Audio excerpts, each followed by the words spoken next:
अगर आप स्वयं को जानना चाहते हैं, सत्य को जानना चाहते हैं, धर्म को जानना चाहते हैं, तो किसी का अनुसरण न करें। किसी की बात का बिना स्वयं के अनुभव के विश्वास मत करें, ताकि आप अपनी आत्मा की चिकित्सा में जा सकें। विश्वास मत करें, ताकि आप अपनी भीतर की आंखों को खोलने के प्रति आतुर हो सकें, व्याकुल हो सकें। जो विश्वास कर लेगा, उसकी व्याकुलता समाप्त हो जाएगी।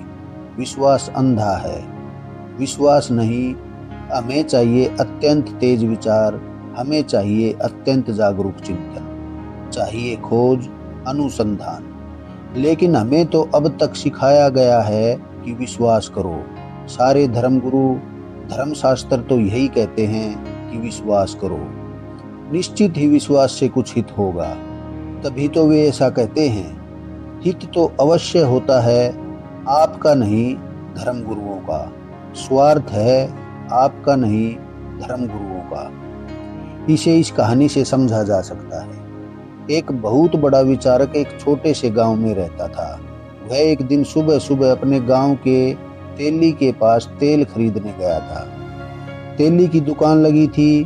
तेली अपनी दुकान पर बैठा तेल बेच रहा था। उस विचारक ने तेल देने को कहा। तेल तोला जाने लगा।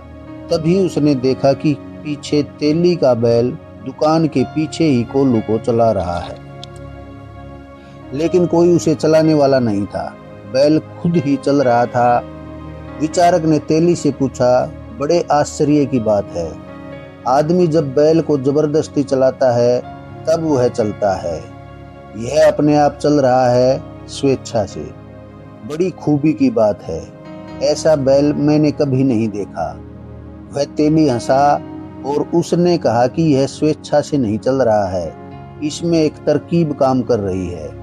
देखते नहीं हो, मैंने इसकी आंखों पर पट्टी बांध रखी है। बैल की दोनों आंखों पर पट्टी थी।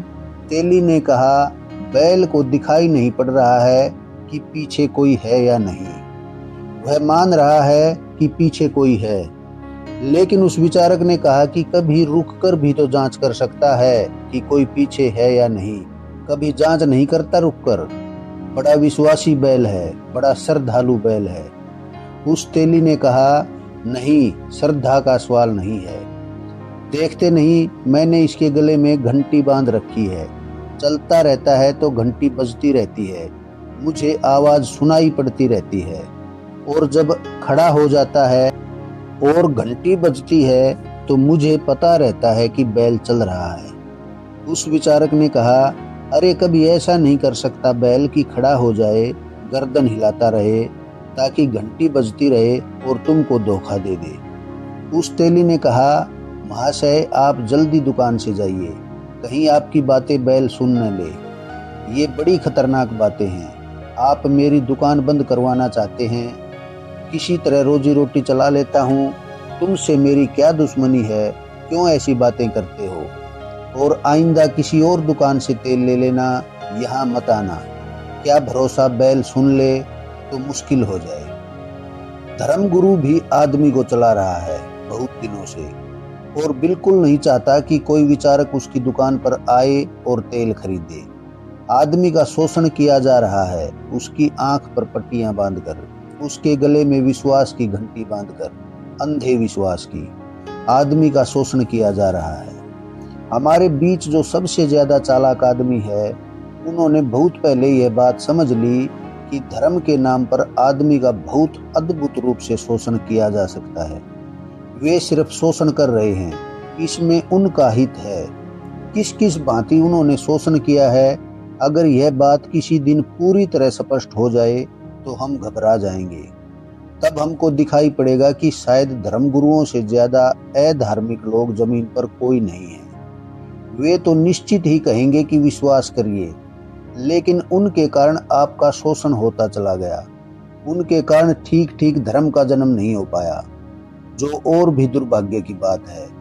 आदमी का शोषण तक तो ठीक था कि वे आदमी का शोषण करते रहते, लेकिन उनके इस सारे उपद्रव के कारण, उनके इस सारे षड्यंत्र के कारण आदमी के जीवन में सच्चे धर्म का जन्म नहीं हो सका, क्योंकि सच्चे धर्म से उनकी इस दुकान का अंत हो जाएगा।